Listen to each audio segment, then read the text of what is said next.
हमारे साथ हमारे स्टेट हेड अनिल के अंकुर भी जुड़ गए हैं।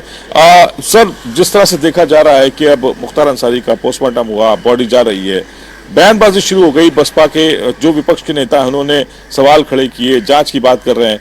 क्या लगता है कि जो मुख्तार अंसारी का कद था वो किस तरह का था, और आने वाले समय में क्या इसके बदलाव भी कुछ राजनीति में देखते हैं? देखिए, सबसे बड़ी बात यह है कि हम अगर मुख्तार अंसारी को लेकर बात करते हैं तो मुझे उनके ऐतिहासिक पृष्ठभूमि को जानना जरूरी होगा। जैसे कि उनका ऐतिहासिक पृष्ठभूमि है कि उनके पिताजी, उनके बाबा, उनके नाना, इनका एक लंबा इतिहास है। उनके जो परबाबा थे वो भी सुंदर खान सन्नानी थे।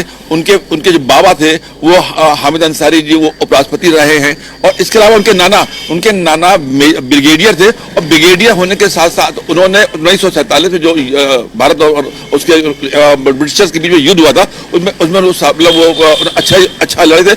उनको महावीर चक्र से सम्मानित किया गया था। ऐसे खानदान को बिलोंग करने वाले ये क्या बोलते हैं मुख्तार अंसारी ने अपराध की दुनिया में आने आज से लगभग 45 और 50 साल पहले अपराध की दुनिया में जो कदम रखा, फिर पीछे हटे नहीं, लगातार उस कदम को बढ़ाते चले गए। यही कारण कि अपराध दर अपराध ऐसे नहीं, छोटे मोटे नहीं, बड़े जघन अपराध करते रहे। लेकिन पूर्वांचल के जो हालात हैं, पूर्वांचल में जो पिछले 25, 30, 40, 30 साल का इतिहास देखते हैं, राजनीतिक इतिहास, तो पूर्वांचल में जो भी अपराधी है या दबंग है उसको जनता लाइक करने लगी थी धीमे धीमे। ये ट्रेंड चल निकला था, और यही कारण था कि धीमे से इन्होंने अपराध की दुनिया में आने के बाद धीमे से राजनीति में कदम रखा, और लगातार 5 बार विधायक भी हुए।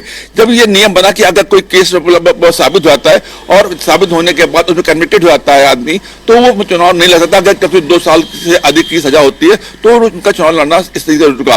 तो ये जाहिर सी बात है, उनका जो सियासी दबदबा था, अपराध की दुनिया से आने के बाद सियासी दबदबा भी उन्होंने कायम किया। और आज भी उनका जो प्रभाव है, प्रभाव क्षेत्र गाजीपुर के आसपास के जितने इलाके हैं, आजमगढ़ ले लें, गाजीपुर ले लें, सिद्धार्थनगर ले लें, जो पूर्वांचल का जो आसपास के इलाका है, अम्बेडकर नगर, ये सब उनसे निश्चित रूप से उनके प्रभाव में कहीं ना कहीं आता ही है।